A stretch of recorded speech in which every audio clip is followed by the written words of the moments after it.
Um,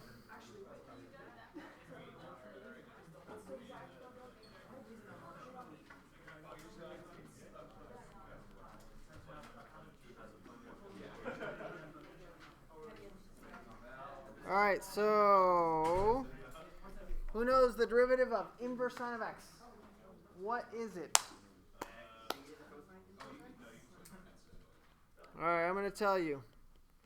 This is, we're going to figure out what it is. This is equal to, so if we don't know a derivative, what do? No, use the definition. No, that's for math babies. You guys are adults. All right. So what is that? What's that? What can I do there?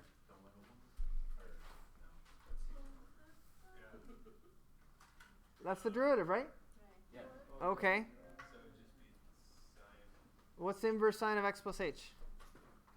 Can I use an identity? Nope. It's the inverse sine. There is no identity I can use here. Nothing. What can I do? Nothing. Okay. All right. So actually, you guys are in luck. We are not going to use this to find the derivative of inverse sine of x. We're going to do something else. We're going to do some sideways shenanigans. You know how we found the derivative of ln of x? Did we use the definition to find the derivative of ln of x? We didn't. Do you guys remember what we did? We wrote down an identity, right? And then we got the derivative of both sides, and then we did a little bit of stuff there, right? Okay, so it's similar here. So we're going to start off with an identity. All right, so I'm going to ask you guys a question. So it's an easy one. What is sine of inverse sine of x? Ah, very good. Related question, food for thought. Is that the same as that?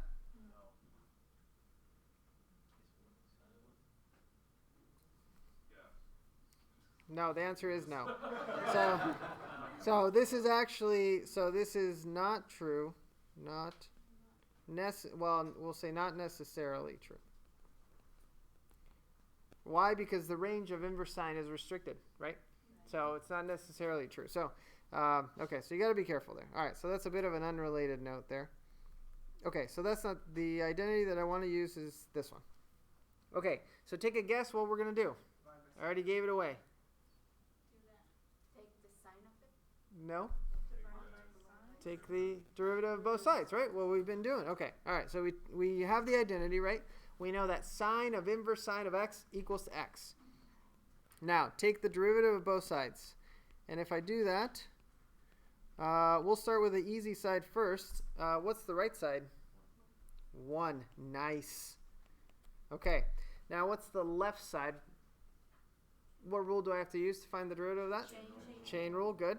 Okay, so what is that? That is cosine of inverse sine of x. Good. Times the derivative of inverse sine of x, right? Which is exactly what I'm looking for, right? Okay, so I'm trying to solve for this right here, right? So, okay, well that's fine. So then what is derivative of inverse sine of x? Is equal to 1 over cosine of inverse sine of x. Okay, now I don't really want that inverse sine in there. Doesn't really help me much. So I want to get rid of it. So to do that, we need to do a little bit of using our brain. Okay, so are you guys ready to use our brain? Okay. Now, this right here, inverse, so like when you evaluate the inverse sine, or any trig function, but let's say the inverse sine of some number, what is it that you get? So like over here, if I on the side over here say, oh, what's inverse sine of root 3 over 2, for example? You get an angle, exactly. Okay, so what is this one, just for fun?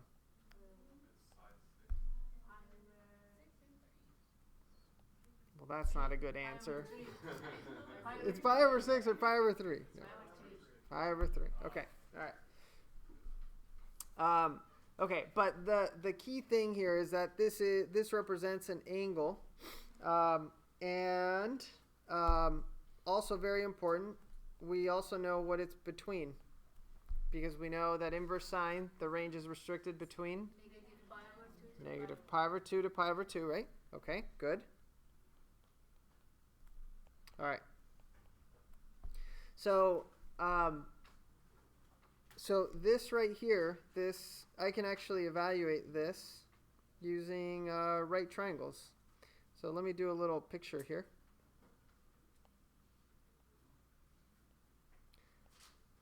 Okay, so this is the angle. So this right here represents, so inverse sine of x represents the angle whose sine is equal to what? So sine of this angle should be equal to x, right? So sine of theta should equal to x, or also known as x over 1, right? You with me? Okay, so in the definition, the right triangle definition of sine, what is sine equal to? Opposite over hypotenuse. So that means that the opposite side has to be x, and the hypotenuse has to be 1, right? So then what is this down here? The bottom, adjacent side.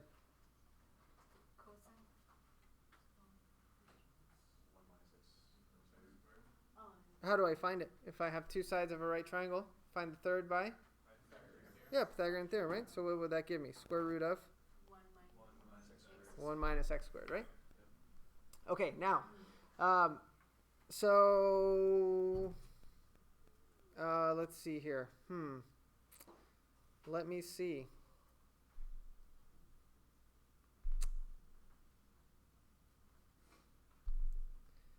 I just want to copy and paste.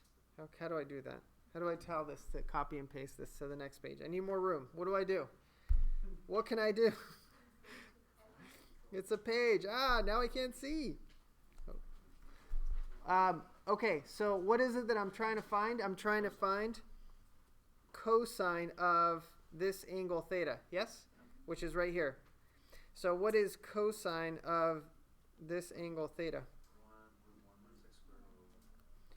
It's adjacent over hypotenuse, right? So square root of 1 minus x squared. Okay, now is it positive or negative?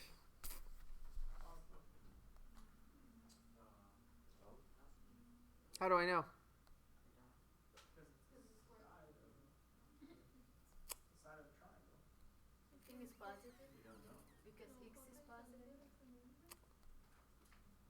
No, none of it. So it is positive, but it's important to understand why it's positive. Nope. What is theta? What do we know about theta? The angle theta. It's between negative pi over 2 and pi over 2, right? So if theta is restricted between negative pi over 2 and positive pi over 2, so we're talking about right here, right? So what do you notice about cosine right there in those? It's positive, right? So cosine is positive in both of those quadrants, right? Always. Okay, so that tells me that the derivative, okay, so there we go. Look at that. The derivative of inverse sine of x is equal to 1 over the square root of 1 minus x squared. Done. There it is. Kablamo. Nice. Thumbs up? Okay, now if you do something similar, you get the following. The derivative of inverse cosine of x. So we won't do all these. But if you do the same kind of thought process here, you get minus 1 over square root of 1 minus x squared. Okay. If I do inverse tangent, you get 1 over 1 plus x squared. And inverse secant is one that comes up a lot in Calc 2, so we'll make sure to write it down here. So this is going to be 1 over absolute value of x times the square root of x squared minus 1. Inverse cotangent and inverse cosecant have them too, but these are the main ones that we want to make sure that we're familiar with. Okay, so where do those 3 down there come from that I just wrote down for you? You do the same thing that you did here, right? You write down the identity, get the derivative of both sides, do some stuff, and you basically get these guys right here. Yeah? Okay. All right. So let's do an example here. So let's say you have you want to find the derivative. Another thing is remember that the inverse trig functions. What's another way to write the inverse trig functions? Arc, right? Arc, sine, arc, cosine, arc, tangent. Okay. So the derivative, what's the derivative of arc? Let's say arc cosine of e to the secant of ln of x to the 7th. Okay. All right, what is that? We can do this, right? Okay. So first is the derivative of arc cosine, right? So the derivative of arc cosine is negative 1 over. Okay, so but instead of being square root of 1 minus x squared, it's going to be square root of 1 minus all this stuff, right, in the orange squared, right? So this is going to be minus 1 over the square root of 1 minus stuff squared, where stuff is e to the secant of ln of x to the 7th, right? Okay, times what? Derivative of all that, right? So what's the derivative of e to the secant of ln of x to the 7th? E, all the same stuff, right? Secant of ln of x to the 7th. Times. Now what?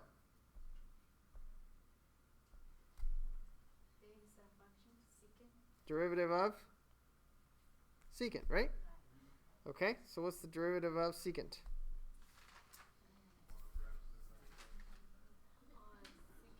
It's not inverse secant, it's just regular secant. Secant x tangent x, right? Okay, so then instead of secant x tangent x, it would be secant ln x to the 7th tangent ln x to the 7th. Okay, times the derivative of ln x to the 7th, right? Okay, so times, so I ran out of room here. Times, what's the derivative of ln of x to the 7th? 1 over, so this is times 1 over x to the 7th, good. Okay. Times? Times 7x to the 6th, right? The derivative of x to the 7th. So ideally all on one line, right? So what do you guys think? Not too bad, right? All right, do you guys want to try one? No. Oh, come on. Very fun.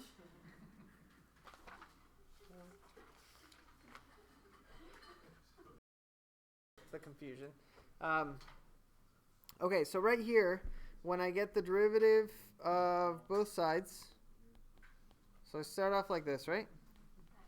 Okay, now,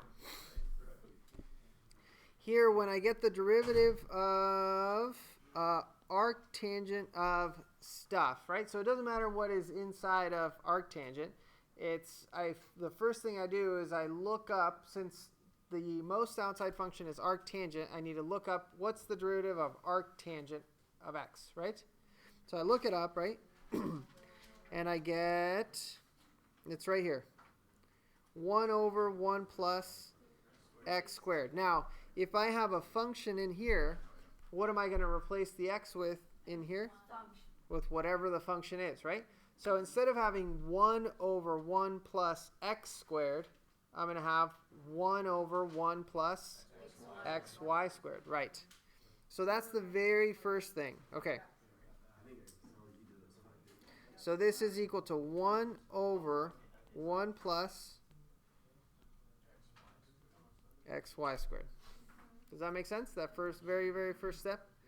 Okay, now this is a really common mistake after that, because now I need to get the derivative of this. Now you tend to forget, the rules. This is a product rule situation because you're multiplying x times y. Those are two different functions, right?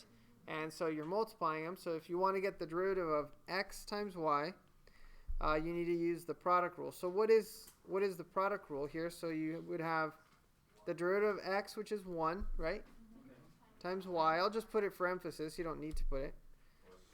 Plus x times dy over dx, right? Does that make sense? The product rule, right? Okay. So there the chain rule ends for the left side. Does that make sense? Okay. Now, what is that equal to? So any questions up to this point with the left side? Are we okay, or does that make sense for the most part? Yeah? Okay. So then what's the derivative of the number 1? 0. Okay. Now, plus x squared y, again, what do I have to do? Another product rule, right? Because I'm multiplying x squared times y. So then what would that be? That would be 2x y plus x squared dy over dx. Right?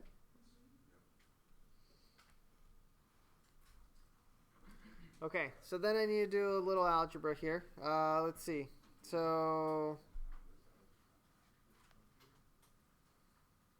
let's distribute this right here. So I would have, let's see, y over 1 plus xy quantity squared plus, I'm just going to write it like this, dy over dx times x over 1 plus xy quantity squared. This is equal to 2xy plus x squared dy over dx. So far, so good?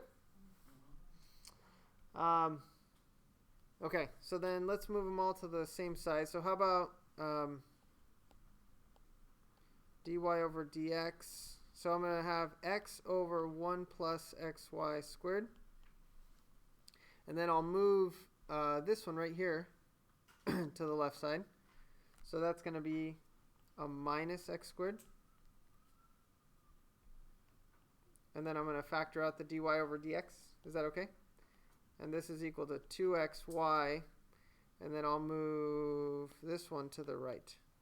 So minus y over 1 plus xy squared.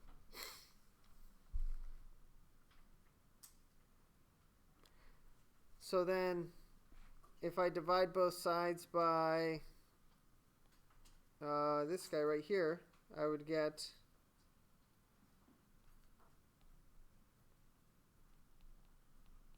all of that business there.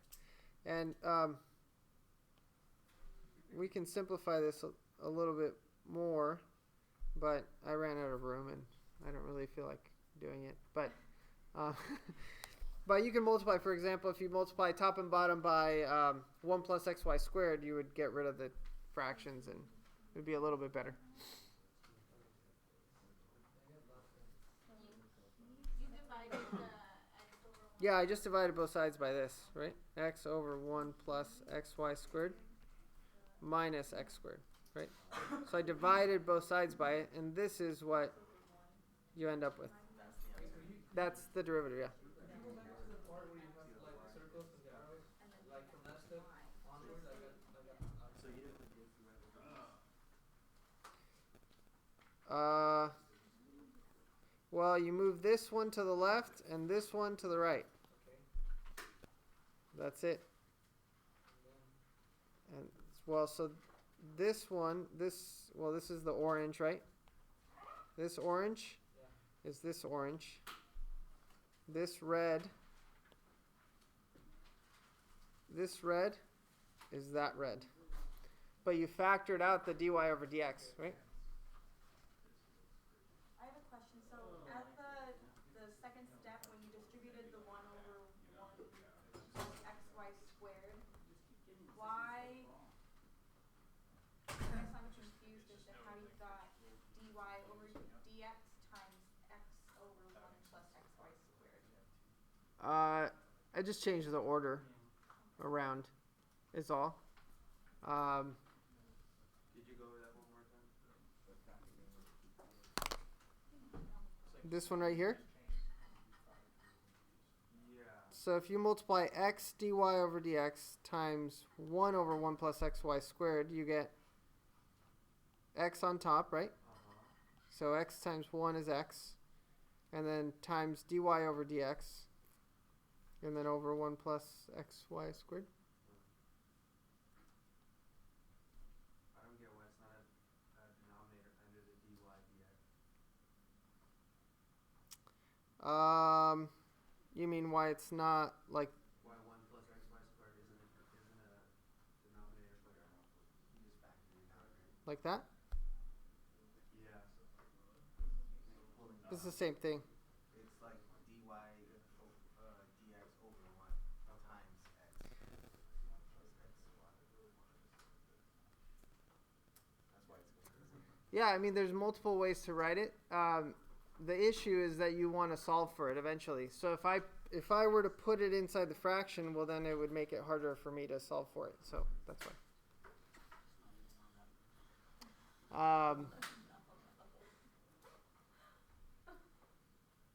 But yeah, I mean, that's why I always say that the hardest thing about calculus is not really calculus, it's algebra. Because you have to do stuff like this, you know, with ugly things, and it's the way it is. Okay, do you guys want to try another one? Yes, okay. All right. So g prime of x equals to... All right, so here I have the product rule, right? Because I'm multiplying. So make sure that you're looking at it correctly. You don't want to preemptively use the chain rule just because. You want to look at it outside in. So out from the, big picture, what's going on? What's going on is you're multiplying x times inverse sine of x over 4, which tells you you're going to use the product rule, right? So if you do the product rule, you get the derivative of x, which is 1, right? Yes. Times inverse sine of x over 4 plus x times the derivative of inverse sine of x over 4. Okay, what is the derivative of inverse sine of x over 4? Well, if I go back to... Okay, you guys tell me while I go back and look at my table here. It's right there, right? Now, instead of x squared, what am I going to have? I'm going to have x over 4 squared. Okay. Okay. All right, so I'm going to have, times 1 over the square root of 1 minus x over 4 squared. Okay, so this is what almost everybody missed right here. Times what? the derivative of x over 4, because x over 4 is also a function, right? It's inside of inverse sine. So you then have to multiply times the derivative of x over 4. What is the derivative of x over 4? A fourth, right?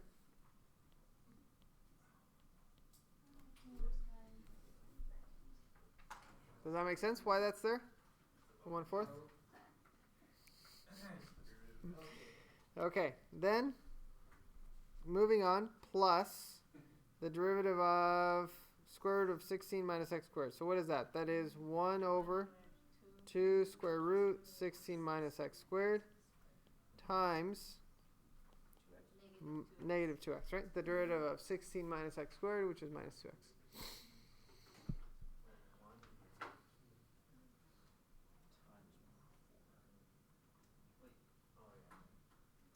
Yes or no?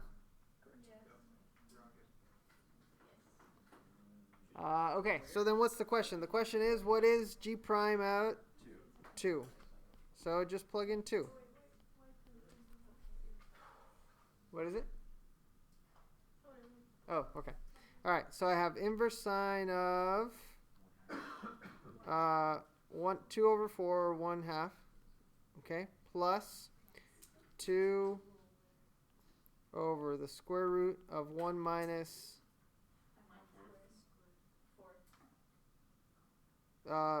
okay. Yeah, let's just 1/2 squared or 1/4. We'll just put it there. Okay. Times 1/4 and then plus, well, actually, let's just do minus. Can I just multiply the minus 2x here times the 1 and 2 times 2 like that?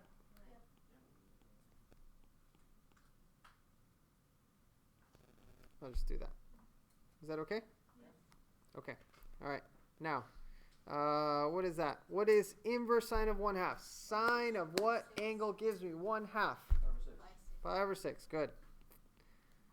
Is it okay if you don't know those? No. It is not okay to not know those. You need to know those.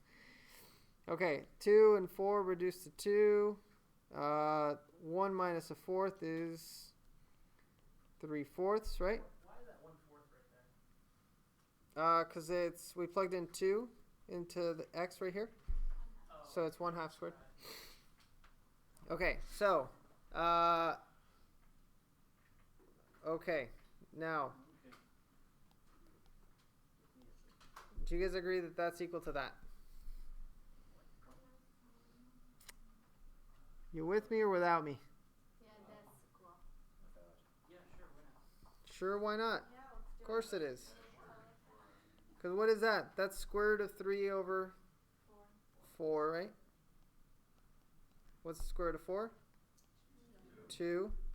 2 divided by 2 is 1. The only thing left over is the square root of 3 on the bottom, right? Where's the other 2? On the top. Top already canceled it out.